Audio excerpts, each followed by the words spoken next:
Kisah Nujum Pak Belalang. Sebelum meneruskan video ini, jangan lupa untuk tekan tombol like, langgan dan share. Terima kasih. Pada suatu hari, di sebuah desa di negeri terang bulan, ada seorang duda bernama Pak Belalang. Pak Belalang bukan sahaja miskin, malah seorang yang pemalas. Pak Belalang ada seorang anak bernama Belalang. Belalanglah yang diharapkan untuk mencari nafkah. Walaupun masih kecil, namun Belalang rajin bekerja. Sepanjang hari Pak Belalang menghabiskan masanya dengan tidur sahaja. Soal makan dan minumnya, terserah kepada Belalang. Belalang mencari nafkah dengan bekerja membantu orang kampung.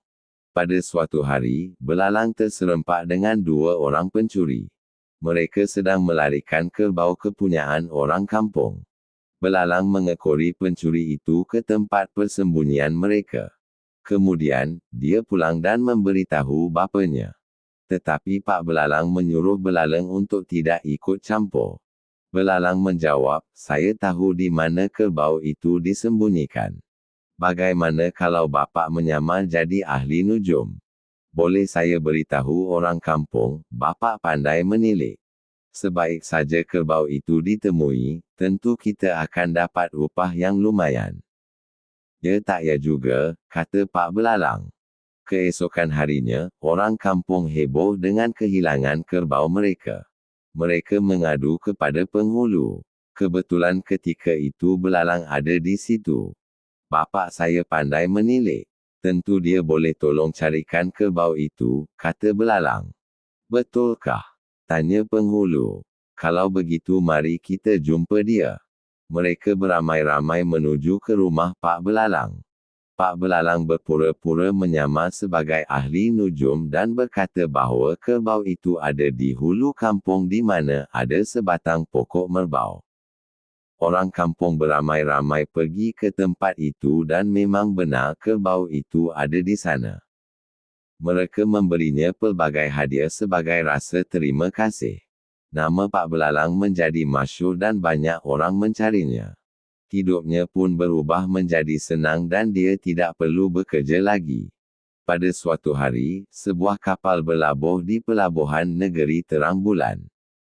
Nahodanya lantas menghadap Sultan. "Tuanku," kata nahoda itu, "Patik dari negeri Antan ke Suma.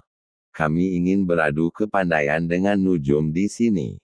Kalau tuanku menang, kapal kami menjadi milik tuanku. Tapi kalau tuanku kalah, negeri tuanku menjadi jajahan takluk kami." Sultan negeri terang bulan segera memanggil para pembesarnya dan bermesyuarat untuk mencari kata sepakat. Seorang pembesar memberikan saran untuk meminta Pak Belalang untuk mewakili negeri terang bulan. Sultan pun setuju dan menitahkan Pak Belalang menghadap. Tidak lama kemudian, Pak Belalang masuk menghadap. Dia terketar-ketar ketakutan. Dia khawatir kalau rahsianya terbongkar. Selama ini dia cuma berpura-pura menjadi nujum. "Hai Pak Belalang," titah Sultan. "Benarkah kamu seorang nujum yang handal?" "Benar, tuanku," jawab Pak Belalang dengan ketakutan. "Bagus," titah Sultan. Baginda berasa sukacita kerana nujum dari negeri terang bulan beradu kepandaian dengan nujum dari negeri Antan ke Suma. Sultan terang bulan turut datang. Baginda berharap Pak Belalang dapat menewaskan nujum dari negeri Antan ke Suma. "Soalan pertama," kata nujum dari negeri Antan ke Suma. "Apa binatang, ketika pagi berkaki 4, ketika tengah hari berkaki 2 dan ketika petang berkaki 3? "Manusia," jawab Pak Belalang dengan selamba. "Sebab ketika kecil dia merangkak, ketika dewasa, berjalan dan ketika tua, bertongkat." Rakyat negeri terang bulan bersorak riang. Jawapan Pak Belalang memang tepat. "Yang kedua," kata nujum negeri Antan ke Suma.